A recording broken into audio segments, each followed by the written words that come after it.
And we're back with another KATcast, and this one is all about Easter because we just had Easter, and you know, I had a busy time over the weekend. I don't know about you all.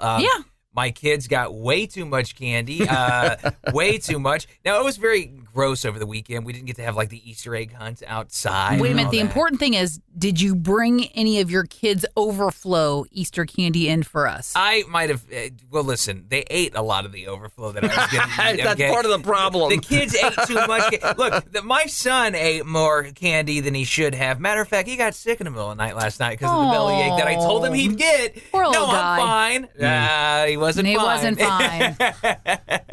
Well, Jensen wasn't fine. And depending on from where you hear or see this, you know, here in mid-Missouri, we had storms rolling through yesterday, tornadoes, heavy rain and wind. It was awful. It was just terrible. So that spoiled a lot of Easter plans in terms of Easter egg hunts and everything like that. We were supposed to have our grandsons over to do an Easter egg hunt at our house, and they all got sick. Aww. So that didn't happen. Like colds? Huh? Like colds? No. I mean, like my youngest grandson. Did they eat too much candy, too? No. I'm sure they got candy, but they probably didn't want it. My youngest grandson got an ear infection, so he had to end up at the emergency room. And then the oldest one has some sort of stomach issue going on. So they were, and even, I mean, their dad was just like, he wasn't feeling good either. So sickness swept the family. So they're like, forget it. I'm glad we got the Easter egg dyeing thing done the day before. That was fun. They all came over for that. So we're going to have to push the Easter egg hunt to maybe later this week. Hopefully it'll be dry. We can actually have it outside. So the real question is, which will be nice. Did you dye Easter eggs, or did you do the trendy potatoes or marshmallows? No, we did. We did actually the traditional eggs. Okay. We have talked about people were saying, hey, you can dye marshmallows. You can dye potatoes. Yeah. No, I'm sorry. No, and half the time, too. It's funny because the eggs look so pretty and all that, but it's like the kids never even eat the eggs. They love to dye the eggs. Exactly. Like, they look so pretty, and I'm like, well, go ahead and give me a blue one. I crack it open, and I'm like, I'll eat a hard-boiled egg. I love hard-boiled eggs. See, what's funny is, especially the little one, they were peeling the egg, and then, like, you get the little hardened yolk underneath it, and they go, oh, look, the egg had a baby. There's babies here. I go, you're going to eat it? He goes, you can't eat the baby? My son doesn't eat the yolk. He hates the yolk. Really? He'll eat the entire egg. Like, he loves hard-boiled eggs, but just the egg, like the white part. But not the yolk. He'll be like, Daddy, you want the yolk? Like, he doesn't like the yellow part. That is so funny. I remember, when we were kids, we would dye Easter eggs, and, for weeks after, Mom, we want a snack. She'd be like, go get an Easter egg. She'd have them all in the fridge. And I'm tired of Easter egg. Well, you guys wanted to dye a bunch. I'm real OCD about, like, neatness and everything. There's no neat way to do any of that. No. So I took a couple of garbage bags and I put it over top of our nice dining room table because that's where all this was being done. And I had it duct tape in and everything. My wife, she looked at it, she goes, wow, that's really good. I go, it's very secure. It's very secure. So they're doing their egg thing and dyeing, and they're spilling it all over the table. I'm like, all right, whatever, it's all safe. And then they want to take the egg and start walking into the other room where I go, no, come back. I don't want to see the eggs anywhere but the table. That stuff stains so It does. bad. I know. It really does. Back in the day. I even put junky chairs around the table just in case, That's like back in the day, our whole table was covered in, like, newspaper. That's what we used back in the day. That's what you had to, exactly. You want to protect the table, man. Because God forbid you got some blue dye on Mom's table. It was your butt, man. It was your butt. Easter's canceled. That is true. Well, yesterday morning, the husband and I, we'd gotten some cinnamon rolls. They were kind of like take and bake cinnamon rolls. Yeah. And so that's how we started the morning, with cinnamon rolls being heated up in the oven, coffee going. And he decided to start the morning with, hey, babe, let's watch the 10 Commandments. What? Yes. One of the greatest movies ever. It's like a 6-hour long It's a very long movie. I don't have that kind of time. But every moment in that film is just, Charlton Heston. I mean, yeah. Okay, so I'm the kind of person, unless I'm really, really invested in a movie, and I'm sorry, a 6-hour movie, there's too much I have to do. There's laundry that's got to be done. There's dishes that have to be done. There was a ton that had to be done.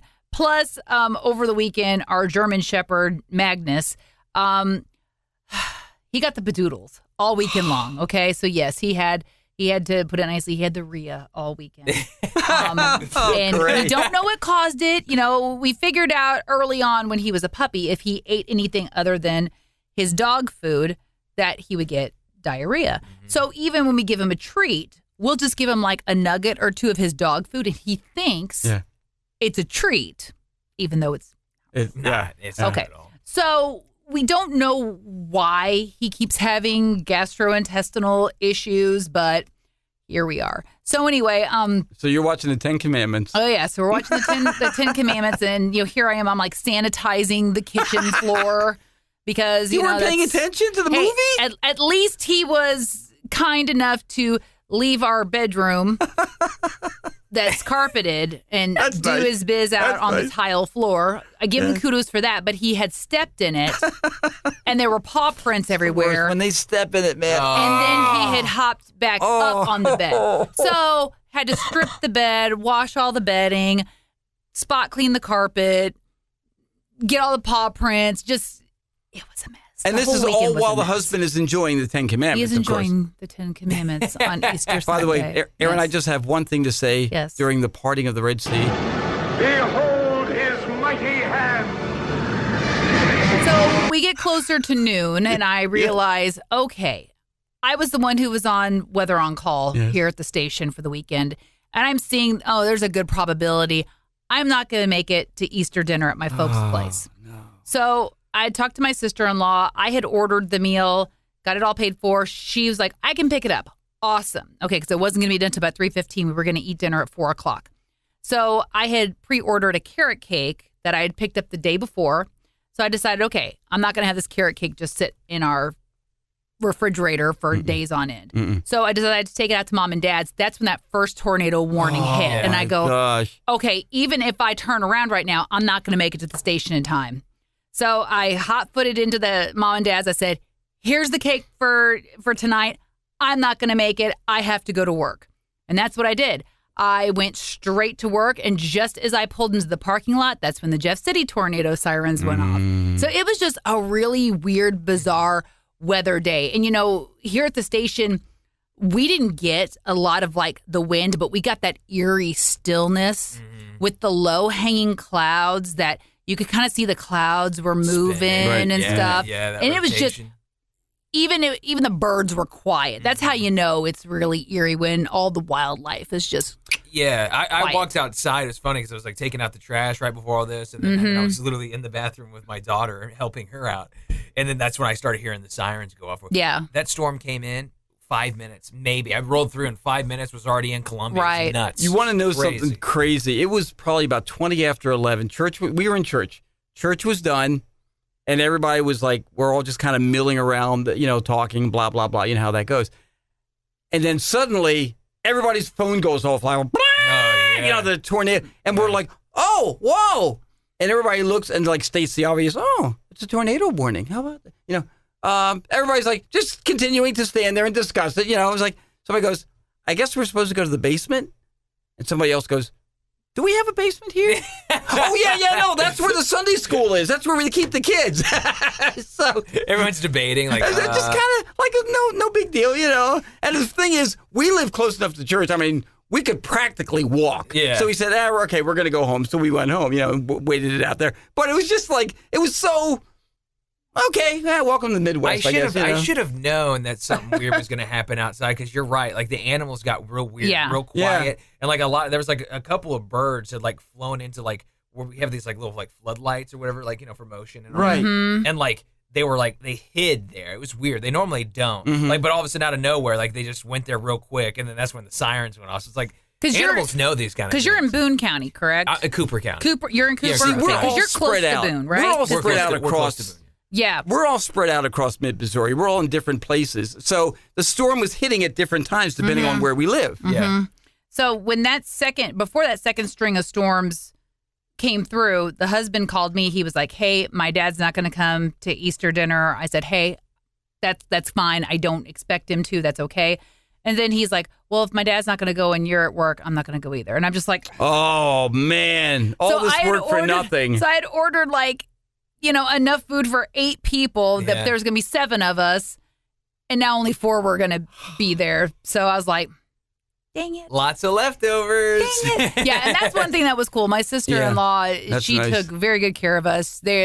When I got home, there was a huge thing of barbecue. Oh, good. Yeah, so I've got lunches for the whole week. And I'm like, this is awesome. You want to know something funny about the timing of the storm? And again, going back to the whole church thing here, because now, like I said, we were done, but depending on when your church starts, I guarantee you when those alarms went off, there were people still in services, whether 100%. there's preaching going on or singing or whatever, and suddenly, on Easter Sunday, man, it's like your service is interrupted by tornadoes. It's like, I don't know.